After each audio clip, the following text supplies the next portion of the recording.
Ikan atau kail. Inilah sampan bersama saya, Pater Domi Kevi, SVD. Bapak, Ibu, saudara-saudariku yang terkasih, dimanapun Anda berada saat ini, sampan kembali berlayar menyapa Anda sekalian. Semoga mendapati Anda dalam keadaan sehat, dilindungi, dan diberkati Tuhan.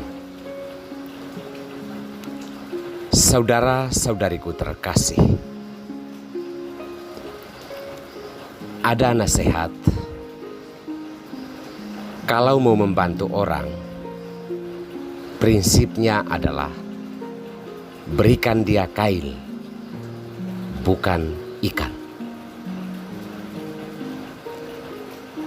Sebenarnya benar bahwa kita tidak mau membuat orang untuk konsumtif, tetapi membantu orang untuk bisa mencari atau menemukan makanan bukan hanya untuk hari ini, tetapi untuk selanjutnya. Kira-kira itulah maksud dan makna dari memberi kail dan bukan ikan.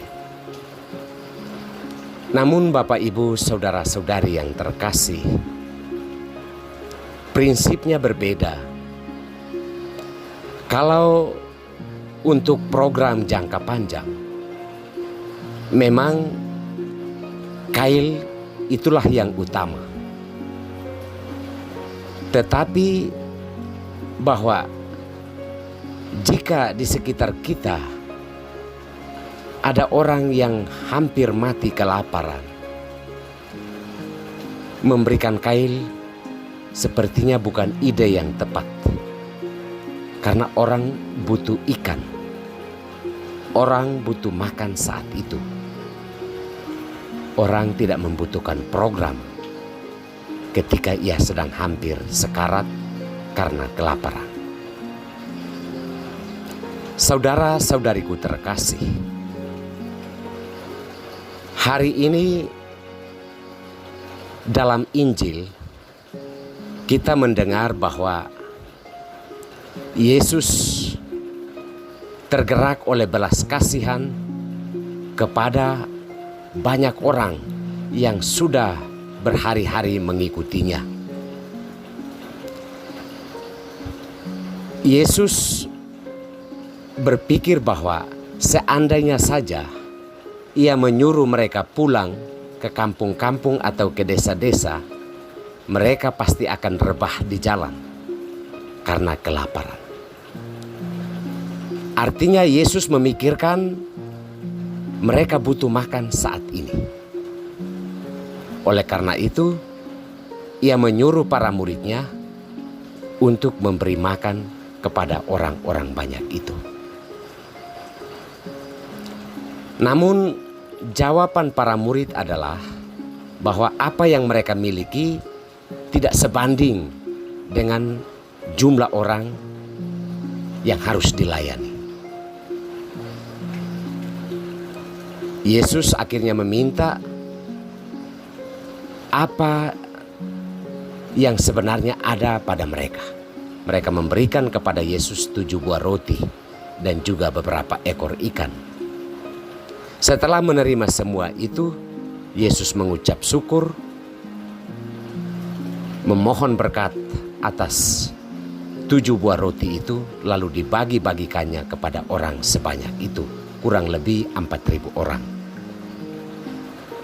Mereka semua makan sampai kenyang, lalu masih tersisa 7 bakul. Apa yang terjadi di sini memang pertama-tama adalah mujizat dari Tuhan. Tuhan melakukan mujizat untuk menyelamatkan orang-orang pada saat itu yang sedang kelaparan. Tentunya bukan soal mujizat yang menjadi titik permenungan kita, tetapi saya mau mengajak kita untuk melihat cara Yesus menyikapi persoalan pada saat itu. Jika ia menyuruh mereka pulang, mereka akan rebah di jalan. Jika Yesus memberikan kail dalam arti program, kapan mereka makan? Pertanyaannya demikian. Kapan mereka bisa makan? Kalau orang butuh ikan, lalu kita berikan dia kail. Tindakan Yesus menunjukkan kepada kita bahwa tidak semua hal harus kita pakai prinsip berikan dia kail, bukan ikan. Ada banyak orang yang membutuhkan, ada kebutuhan-kebutuhan mendesak yang harus terpenuhi saat itu. Kalau orang butuh makan, ya perlu dikasih makan. Jangan orang meminta makan, lalu kita memberikan dia program atau berbagai macam hal lah. Intinya bahwa pada saat itu orang perlu makan. Saudara-saudariku terkasih, prinsip ini tentunya berbeda dengan prinsip para murid, di mana mereka masih mengkalkulasi jumlah dan juga jumlah makanan dan juga jumlah orang yang ada.